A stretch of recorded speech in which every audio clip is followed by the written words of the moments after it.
Since we last spoke, did you open up for Russell Peters? Yeah. Dude, what was that experience That was like? crazy too, man. Like, if anyone knows me, man, I've always been a huge fan of Russell for like my whole life. Like, I grew up watching Just for Laughs on TV, and it's a festival in Montreal, Mhm. obviously. And um, I remember I was in the living room with my dad one time, and I saw his special for the first time playing on TV, and I was like, wow, this fucking Indian dude is on stage doing Chinese accents and all these other accents, like, and he's getting pure laughs. I'm like, this is crazy. Man, I wish that could be me one day. And then, obviously now you fast forward a bunch of years and I'm actually doing that. And I meet the guy and I open for him and like he puts me on, like it's nuts. It's such a full circle moment. It's surreal because, and once again, I go back to the idea of if I just put in the work and I stay consistent, things that I want to happen in my brain that I put out into the world, it's gonna happen one day. And I've always wanted to open for Russell Peters, like obviously. And then it finally happened when I least expected it. So yeah, it was it was a dream come true. And we didn't even reach out to them. Like they actually I actually told my brother to reach out, start reaching out to like bigger comedians and like, just to see if we can connect or whatever. Reached out to, Clayton, which is Russell's older brother too, and manager. And we emailed them and they're like, "Yeah, we'd love to pick your brain for like 5 minutes, just like about comedy, huge fans." He got back to my brother within minutes and he's like, "How about we go for lunch and like we can talk for like a bit and whatever." I was like, "What the fuck? That's crazy." So we go for lunch and then turns out they already follow me Wow. and like watch my shit and they're huge fans. And I'm like, this is nuts. And then, FaceTimes his brother and now I see Russell for the first time. He's like, "Yo, guy," you know what I'm saying? Like we're just boys already. And that only happened because I was posting content that I think is funny. And then Russell Peters is a fan. You know what I'm saying? Like Crazy. you can't make this up. Like it's there's no formula, right? Like I didn't do this to meet him. I'm doing this because I love doing it, and then it's also a bonus to meet him. So anyway, they invite us out to one of their shows. Um, we meet them backstage in the place called Ottawa, Ontario, in Canada, at an arena where the Ottawa Senators play. And we're backstage in the green room, whatever. We're just chatting it up, and I had no idea I was opening on that show, to be honest, until 10 minutes before the show started. No way. Yeah, because originally they're like, just come by and just to check it out and like just see how we operate. I'm like, whatever, man, I'm down, bro. Like, just to meet the guy, like for sure. Like it's already a great, opportunity. So we get there and we're just like, hanging out backstage, and then Clayton goes to my brother, tells him something, and then my brother, Clayton comes to me. He's like, "Hey, go talk to your brother for a second." I was like, "Why?" He's like, "Just go." And then I was like, "All right." I go to my brother, and then he looks at me, takes a deep breath. He's like, "Bro, how do you feel about going on stage for 10 minutes?" And I was like, "What do you mean?" Like, I'm like, "What do you mean tense? The fuck are you talking about?" In the moment, I was like, "There's no way this is actually happening." And then he's like, "Yeah, man, like you're gonna open for him." I was like, "What the fuck? No way!" Like, obviously, I'm like, "Yeah, like of course, like I'm ready. Let's go." But like in my inside, I'm a little girl like screaming, like I just got Taylor Swift. You know what I'm saying? Like I was amped, I was excited, but also like all these emotions were running through me because I'm like, this is like this is my time to shine. This is my Kobe moment, bro. This is my time to like take that, that's like a buzzer beater shot. You know what I'm saying? Like when your name gets called up, you better be ready.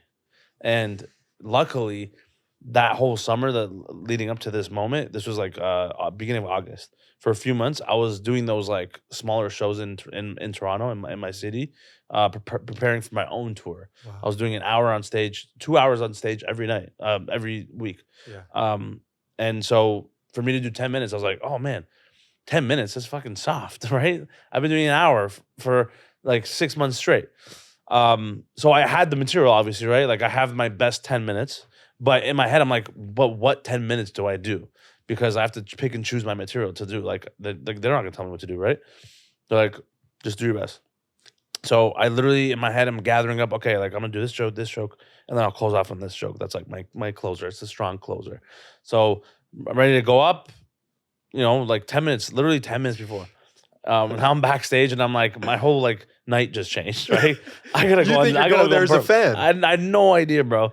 I had no idea I was going on stage at all. Oh my god. And so now I'm backstage. The show's about to start, and the lights go down. Everyone's cheering. There's 6,000. No, so there's 10,000 people. Holy shit. Yeah, it's 10, I think like 9,000 people in the first show. Mhm. And then Clayton does the introduction, calls my name up, like Neema Naz. And I go on stage, and I'm like, I gotta go out here with energy, right off the bat. Because if you like slack a little bit, bro, in an arena, you'll fold. Like, and also one thing that happened before I went on stage was I was beside Russell, and he's standing there obviously too, and we're just joking around. And I'm like, yo, man, like, I'm pretty excited, like a little nervous, but do you have any advice? It's my first time performing on a stage like this. Because like I went from like performing in front of like 60 people regularly to like literally 9,000. more than 10 times. That's crazy. Right? So, and then I was like, "Yeah, any advice?" And he goes, "Yeah, don't fucking bomb, bro." But like he's like comic, right? So he's gonna say some shit like that. Like obviously he's joking, but Yeah. like in a way, I actually enjoyed. I like that better because he's just like light with it. If he's light with it, then I can be cool, right? Right. I go on stage, bro. Best 10 minutes I've ever done in my life. No way. Yeah, I smashed, man. Like I killed it. I was feeling it. I was hot. People were laughing. I was like the laughs were carrying on for minutes. It was like just hot. And then I say like goodbye, thank you so much. I got off stage, bro. As soon as I get off stage, like I started bawling my eyes out because like a rush of emotions that was going through my head, and that moment, like you have to realize like this is my idol in a way, right? For years, I get to open for him. He's a fan. I just killed it in front of him, and I come on stage and I'm like, I just couldn't control myself. I just had to cry, tears of joy. And I was like sobbing for like the first minute. And I actually have it on a video. I recorded, like my producer Cyrus was there, and he was recording it because I was crying like crazy. Have you posted it? No, I haven't. No, Why not? I think I will. Yeah. I just been holding on to it. Like I don't know. There's no reason why I haven't posted. It's just that I'll just find the right time. Maybe I don't know. Yeah. But I think I'll post it probably soon. But I also like have these moments documented just in case, like, one day I have a documentary myself. Mhm. So, like I could show like the context. So, and that's another reason why I love posting so much content too. And why I encourage everyone to just post shit that is not fully curated, because you just never know. Because you also want to, like, if you start off being too perfect, then you're never going to see the growth, right? I actually like to be shit for a bit, and because then like there is potential for growth after, right? And so, yeah, man, that happened. And then the next night, went to a different city, same thing. 10 minutes before the show, hey, man, you want to go up again? I was like, yeah, hell yeah. Killed it again. This time it was like 6,000 people. Cried after or no? No. Yeah, It was just a one I cried on the thing. inside. This is the one that, yeah. But I was still like, no, actually, I was like kind of like teary-eyed, but like I was still emotional, but yeah, I didn't like bawl my eyes up. But I was just more so like amped up and excited. And then the last night of his tour in Canada, his Canadian tour, like, it was 5 years since he's been back home in his hometown in Toronto, which is where I'm from. Mm. And he's performing at the Scotiabank Arena, which holds 16,000 people. Okay. That night at 8 p.m., which was his showtime, I had my own show in like the 60-person room. Wow. Where I was practicing for my tour, right? Wow. Like I mentioned. So I had two shows that night, 8 p.m. and 10 p.m. show. A 60-person room and then a 15,000. 16,000. So in my head, like we told them the night before, like they asked us if we're coming to the Toronto show. And we're like, fuck, man, like I don't know if we can, like, because we have our own show to go to, same time, right? But then I realized, and we told them this, that because I'm headlining my own show, I'll be on by 9 p.m. on my show, which is a 10-minute drive from that stadium. But then if I open for Russell, I'm on at like 8:10. So I'll finish before 8:30. I have some time to get to the next one. But then they're like, yeah, like, let's just like, maybe next time, like, we don't want to rush it. They said that literally. And I was like, oh, okay, whatever. Like I already got 2 opening spots. Like, I'm good. Like, that was fucking more than I expected. Right. It's an amazing opportunity either way. So we're in Toronto the day of the show. on Thursday night. I remember vividly. Luckily, my brother and I have a place downtown, which is down the street from the stadium. Oh wow. And we're in our unit, and we're both taking a nap at like 6 p.m. We're exhausted. Our week was crazy. 7 p.m. rolls around, and I'm in my bed, and my brother's in the other room. He gets a call, and all I hear is like him going like, yeah, oh really? Oh, no way, wow. I mean, yeah, thank you. That's I don't even know what to say. Thank you so much. And then he hangs up. He hangs up, and then he comes into the room, into the where I was, and I was like, "Yo, who was that?" And then he goes, "Yo, you're not gonna believe this, but you're gonna open for him in Scotiabank Arena tonight." And I'm like, "What?" Like that was even more crazy because I'm like, "This is my hometown, Wow. and it's in it's like in like this iconic arena, like in my hometown, and like I know a lot of my fans will be there too, and a lot of like people I know from the past will all be there, and they have no idea I'm opening for him. Wow. And so I was like losing it. I would text all my boys. I was like, "Yo, guys, I'm opening for Russell at ACC. Like it used to be called ACC, but it's Scotiabank Arena now." Yeah.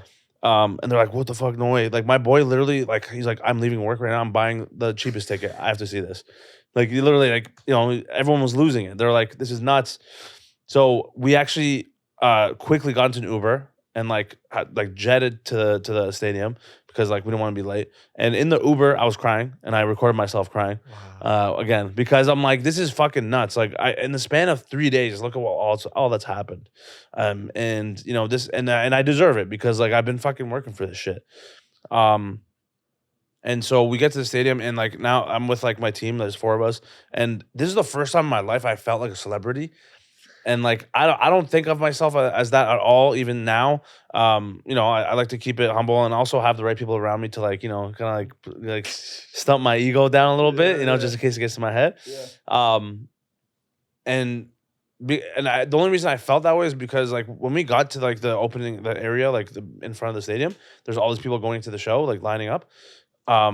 All of a sudden I could just see everyone looking at me and like, they would recognize me and like they're yelling my name or like, yo, Neema Naz, Neema Naz, Neema Naz. Like everyone like yelling at me, like whatever. Like they're trying to come up to me, take pictures and like, Wow. but we had to go in quickly. Crazier than VCon, this situation. Yeah. Way No, it was crazier. nuts because it's my hometown and it's like, Yeah. like a lot of like me and Russell Peters have like very like a crossover of fans. Yeah. Because like they love the accents and like cultural jokes, race jokes, whatever, family stuff, right? Yep. And it's like similar backgrounds, right? So anyway, like they had my brother and my team. They really had to huddle around me pretty much because we needed to rush to get to the green room because like the show was gonna start in like 20 minutes. Oh my God. So that was pretty cool. We got to the bottom. Now we walk in like in the backstage like green room area. Like all of Russell's family's there, all his boys, like all like the main crew. Like everyone's like it starts feeling like real. Like this is crazy. I meet everyone, and then we go backstage, and in this arena specifically, it's like even more emotional because it's like I've been in here plenty of times for Raptors games, like Leafs games, like in the stands. Like I'm just like sitting in the seats. Every time I've been there. But then now I'm like, I'm gonna be the main person here. Crazy. And in a way. So as soon as I entered like to open the curtains and you walk in, like you see a sea of people. 16,000 people. 16,000 people, bro. It's nuts. Like I was getting goosebumps like you don't even know, man. And so we all walk in and we're all like super excited and nervous. They're all like almost in shock. Like I can't believe this is happening. So a couple minutes till showtime before he introduces me. And we're trying to do like a pep talk. They're like, we're huddling. We're like, all right, guys, this is the moment we've been waiting for. Neema, blah, blah, blah. Like, you've been working so hard. Like, it's your time to shine. Like, kill it out there. It's all you. It's all you. You already know what you're doing. Just go up there and have fun. And like, I was getting so emotional. I actually had to like go away from them. I was like, yo, guy, I can't do this, bro. Like, I can't like get emotional now before I go on stage. Yeah. Like, so I had to like literally step away and like go into the corner and like breathe and like do some Wim Hof shit. Like, I was on my Iceman tip, bro. I'm like, yo, you guys, I need a second, bro. I was like, breathe in, let it go. If you feel a tingling in your body, it is okay. You're going to go on stage and kill this stand-up set. But you need to breathe. And then whatever. So I calm myself down. And then all of a sudden, Clayton Peters goes up. and lights go down, and you hear the cheering. And I posted the video of it. You've seen it, right? Have you seen it? I actually posted like a throwback video of it like 2 days ago. It's like literally just a video of like Clayton Peters goes on the mic, lights go down, everyone starts cheering, right? Because lights go down means the show's about to start. Video King Pablo will insert it here. Sorry? Video King Pablo. Yeah, exactly. We'll insert it here. Yeah, exactly, yeah. And that's it, man. Like he goes, ladies and gentlemen, welcome to the show. Turn your phone on, blah, blah, blah. Your first act of the night is a very special guest.